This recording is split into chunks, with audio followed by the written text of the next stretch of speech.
one other alternative to doing a walking program in the wintertime is getting out when there's snow.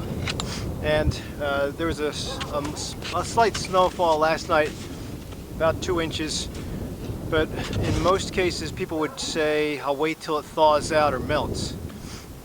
I think that if you invest or you rent in cross-country skis, you might be able to get out while waiting for the snow to melt. Sometimes it takes about a week, sometimes 2 weeks if you have back-to-back snowstorms. But the bottom line is, with the season, it would be to your best advantage to try to find some other alternative when it's inclement weather.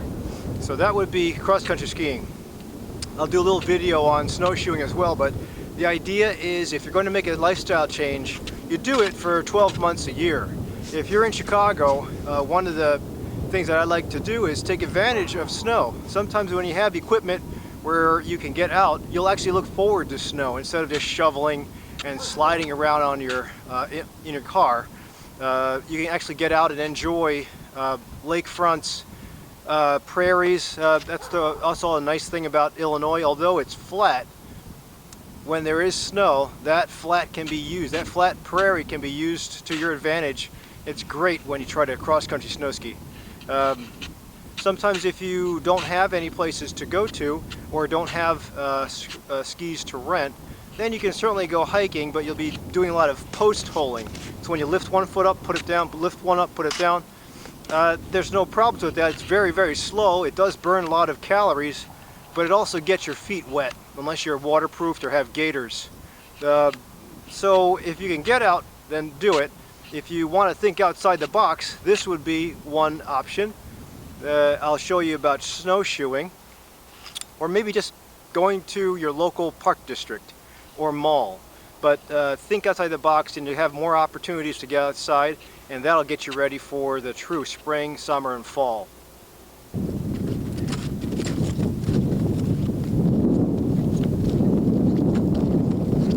The other option too is getting snowshoes.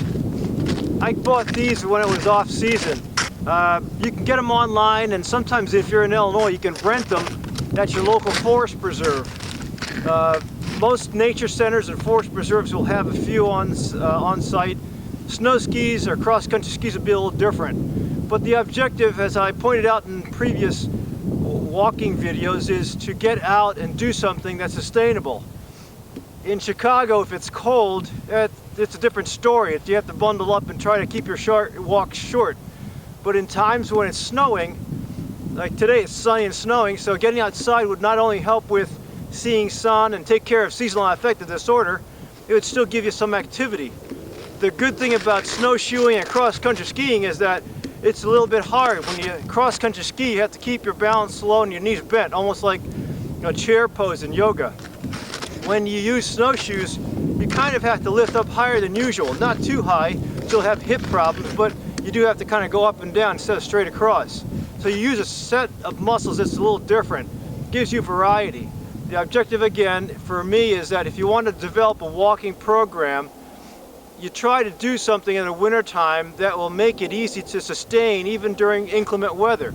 If you can make it through winter, then you're set for that pre-season conditioning before you get into your running routine or your biking routine for the spring and summer. That way you can be exercising all year round. For people who kind of go dormant and hibernate in the winter, that's kind of dangerous too. If you're active in the spring, summer, and early fall, then that's great, but 4 to 6 months a year, that means you're not doing anything. And that's still going to irritate the blood pressure. It's still going to play havoc with some of the mind-body relationships of being happy and lowering blood pressure, keeping cholesterol not so sticky, keeping sugar and insulin levels stable, and definitely helping with mood and sleep. So these are just suggestions to be able to get you outdoors and be able to get you moving during those times when it's not so conducive to getting outside. If you belong to a park district, then you know you have access to machines, usually an indoor track. In the city of Elgin, you can actually just go, they have overhead parking, and you can use their indoor track for free, so there's no excuse. Bartlett, you have to pay $2 if you're not a resident of Bartlett, or if you're a resident, it's free.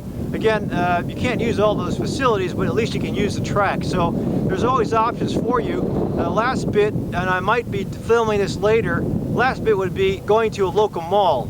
I've walked out and GPS tracked most of the malls around me, and you can get a good mile to 2 miles of indoor walking, and some of the places have covered parking too. So there's always an option. Just have to be a little, you have to look outside the box and see what your options are, so you're not just staying at home for the winter.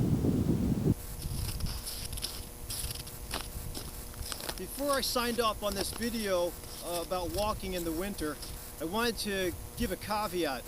I'm now at Advocate Sherman Hospital in Elgin's geothermal lake.